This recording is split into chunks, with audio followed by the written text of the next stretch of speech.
Today I'm joined by Mercedes Nicoll. Mercedes is quadruple Olympian, representing Canada in snowboarding. Mercedes is also a TEDx speaker and a podcaster. Welcome, Mercedes. Thank you for having me. Mercedes, I always thought the Canadians were born with skates under their feet. So how did you get into snowboarding? You're not wrong. I did grow up figure skating. And when I moved to Whistler when I was 12 years old, I was a skier. So I had always had skis on my feet as well. And then I think I must have wanted a new challenge. I'd skied everything on Whistler and Blackcomb. So snowboarding came around in the 90s, and that's when I tried it. And it was something different. And I never went back to skates or skis after that. Okay. And for those of the people are listening or watching that don't know snowboarding, can you explain in a few words what it is? Yeah, so it's one plank under your feet. You have two bindings on it. And what I did was I would go into a half pipe, which is two 22-foot walls made of snow on an 18-degree pitch. And I go up those walls doing tricks and spins the whole way down. And there's a judging panel at the bottom that's judging me out of 100. Okay. And then how many Olympic disciplines are there? I think it's 5 different, right? Yeah, so there's snowboard half pipe, there's snowboard cross, there's slope style, there's alpine, which is racing through gates, and then they've added big air at the last games. It seems like every Olympics they're adding something new. And I know at the next Olympics there'll be snowboard cross team event, I think. So that's cool too. And how do we have to think about it? So if you are good at one, can you also be good at the other one, or is it completely different disciplines? They're pretty different, but when you're younger, you grow up probably doing all of them, and then you end up specializing because it's a lot of events to go to try and qualify for the games. Some people have done it. I know Tora Bright one year did slopestyle, halfpipe, and border cross, but it consumed her life. I believe that. In your life as an athlete, what was your darkest moment? I had a crash in 2014 at the Sochi Games, and I didn't know at the time when I crashed that I had a concussion, and I had fallen over 2 stories to my hip and my face, and I got up and I competed, and after that it was kind of 2 years of darkness roller coaster because I had to learn how to walk and talk and really get my sporting life back to me. So my darkest times when sport is taken away from me, for sure. And you have outlined that in the TED Talk and also I think in your first podcast episodes as well. Mm-hmm. There are 2 questions. After that dark crash or after that crash, first, did you not think about throwing the towel? So why did you go for the 2018 Olympics? Yeah. And the second one is, within 2 years, you got back to your old level. That's also quite quick, isn't it? Considering you couldn't walk. Yeah. Why didn't I throw in the towel? I had doctors and staff from Canada Snowboard telling me to retire, and I was just on this course of getting sport back in my life, whether I was going to try everything I could. There was no giving up. It wasn't a possibility because I love sport and that in my life so much that it was, you need to stay positive with me because I'm going to get through this. It just wasn't a question of stopping. And then to answer, what was the second question? The second question was, the injury was so severe that you had to relearn to walk and all these things. So within 2 years, you got back to your old level, or at least qualifying for the Olympic Games. Yeah, I know. That's crazy, and I don't fully recommend it. But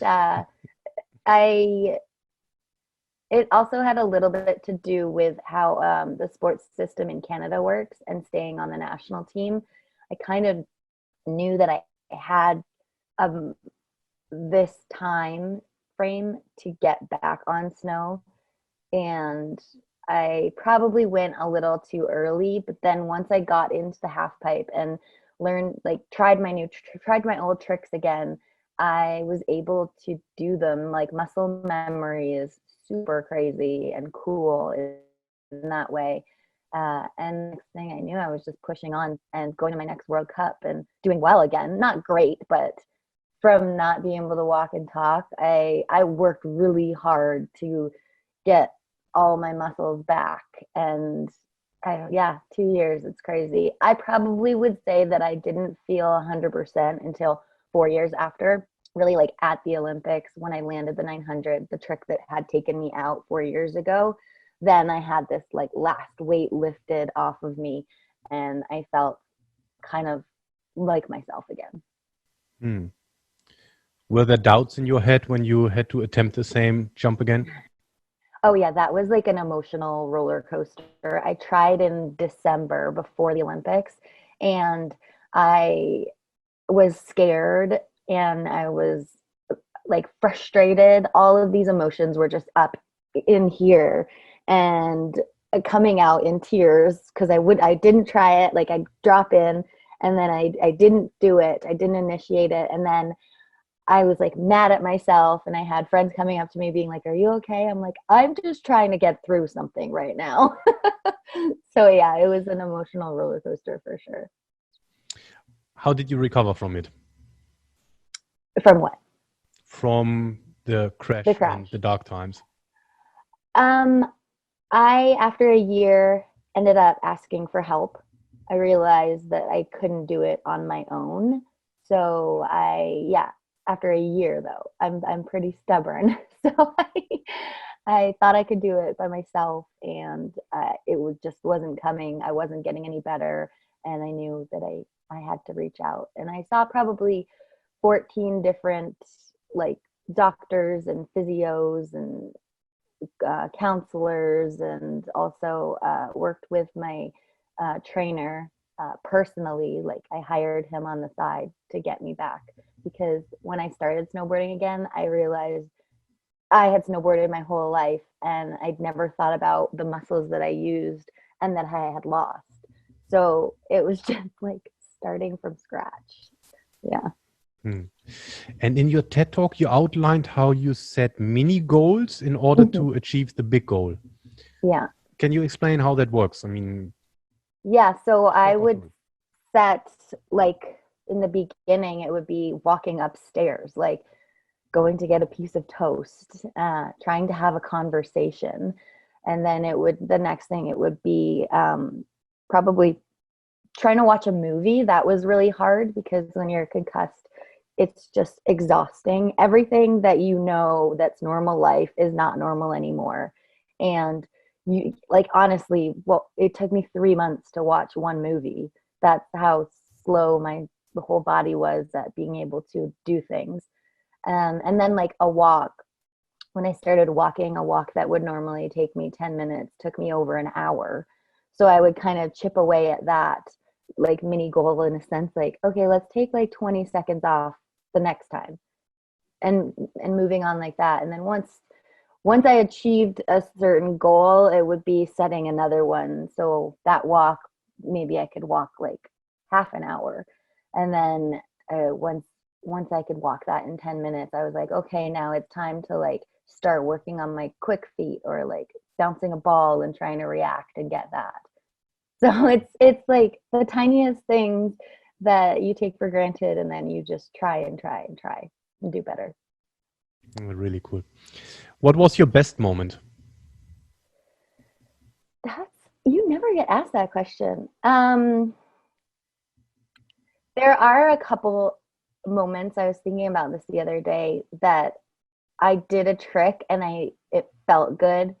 I may not have won a contest, but I got praised by my peers that were like, "That was sick." And I'm like, "Thank you. It felt good. I think it looked good from what you're telling me." And so kind of those wins, where you do a trick and you're just like, nailed it. Cool. What did you learn from these good moments? That you don't have to have a gold medal. That the inner joy that you get from your sport, that I get from my sport, it's just like overcoming your own personal challenges, and that's your gold medal moment for sure. How do you take that into your life now as a retired athlete? I guess I take that. I mean, I've only been retired for 2 years, and I still feel like I'm like getting through it and figuring it out. I take all of those ups and downs and like challenges and setting mini goals exactly into my life right now. Like, for instance, doing a podcast, I will have a checklist of things that I need to do. And then if I'm painting, I'll be like, okay, you have like a deadline to do that. And then appreciate what you've done. Like I really feel accomplished sometimes when I do things. Cool. If you could travel back in time, 10, 15, 20 years, what advice would you give a younger Mercedes? I would tell myself to work out and give myself the understanding of why. I was kind of a little brat when I was younger, and I didn't understand, and no one really told me why we had to work out. And I think if I was going back in time, I would explain to myself how it helps and how it can make you a better athlete. Workout refers to physical training? Yeah. Because I was just a snowboarder. I was like a punk and just didn't understand why you needed to work out. I was like, I just want to snowboard. What are the habits that make you a successful athlete and or person? Habits. I think the habit that I have is setting a goal or an intention in my head and sticking to it. I don't have to write down my goals really. They're in my head, and I'm like, you got to do it. It's in there. You're not going to forget about it. So sticking to the goal. So you don't get sidetracked with the goal only in your head? I would say that sometimes they're just long-term goals, so you work towards it. There will be things that put a bump in that road, but then you just figure out how to work around it. Do you have a morning routine? No, not really. I wish I did. I don't. I mean, oh, wait. It's different now in quarantine too, and especially like being retired. Post-retirement, I would like wake up and do a warm-up before going out on the hill. I mean, probably still do similar things like that, and I'm not a good morning person. So, I try and just like have a smoothie and then get out the door. How do you prepare yourself for important moments? Breathe. I do a lot of if I'm nervous or something like that, I would always breathe and do like kind of that yoga, breathing in one nose, out the other, just to calm myself down. How do you overcome setbacks? I think you just take the time to reflect on what's happened, and then take the time to understand what's important and move on. Who's your role model and why? I look to everyone as role models. Like sometimes it could be like a little kid that's having fun playing in the park. I don't think I have just one role model. I take little bits from different people that I see. What's the best advice you received and who gave it to you? Oh, best advice was from my dad when I was starting snowboarding and in high school. And I was like not sure if I was going to go to, I wasn't going to go to university or college. And he said, school will always be there, but snowboarding, you won't be able to compete your whole life. So do that now. Oh, that's cool. Normally parents are the other way around, right? So Yeah, focus on your school. Yeah. Back in the days, how did a typical training day look like? If we were on snow, we would get up, like for a contest, we'd have training. We'd get up, do a warm up, go to the half pipe. We would either hike it or lap it on a chairlift for like 2 hours, 2 to 4 hours. Then we'd come home and do a stretch and have food. Lots of fuel. One session a day? It depends. It depends where you were. Like if one time we were in Finland and we'd go out and have a morning session because it was dark the whole time. And then we'd come in, have lunch, and then go out at nighttime and have another training session. And I love that. That was like getting the most out of your day. But it's far and few between when you have double sessions a day. You have recently started and launched your podcast, Dropping In. What was your motivation to start it?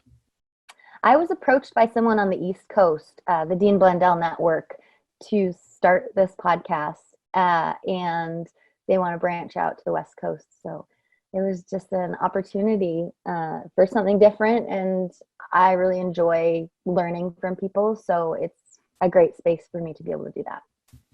And what can the listeners expect when they listen to your episodes? I listened to number 1. Oh, thank you. So number 1 is my story. So you get to understand who I am, where I've come from, and the things that I've been through. And the first 10 episodes, I'm interviewing people that I think have really overcome a lot of their fears. So be it with injuries or something where I'm just like, you were this and now you're this, and how did that happen? And you're so just learning from other people's stories. Everyone has such great stories to tell that I hope to pull those out within under half an hour. It will not only be athletes, right? No, yeah. It'll be athletes. It'll be, it can be anyone. Like I'll have Tara Sloan on in the coming weeks, and she's a singer or broadcaster. So yeah, everyone. Really cool. Do you want to nominate someone to be interviewed? Oh, I don't know. I don't know who I would. It's hard. Sometimes it's hard to like come up with people. I will probably do like an Olympian series, kind of like that. So I don't know. We'll see. What's going on in your life at this moment in time? Well, I have the podcast. I'm not working right now because of COVID. So I just pulled out my paints. They're all right beside me right now. I've been painting as well. So that's been keeping me busy, and I've really been enjoying trying new things and having the time to do things. Cool. Where can people find you? Yeah, so everywhere online. I am at Mercedes Nicoll. So I have mercedesnicoll.com. I'm on Instagram. I'm on Twitter. I'm on Facebook. And the podcast is Dropping In, a podcast with Mercedes Nicoll. Really cool. Mercedes, thanks for your time. Thank you. I appreciate it.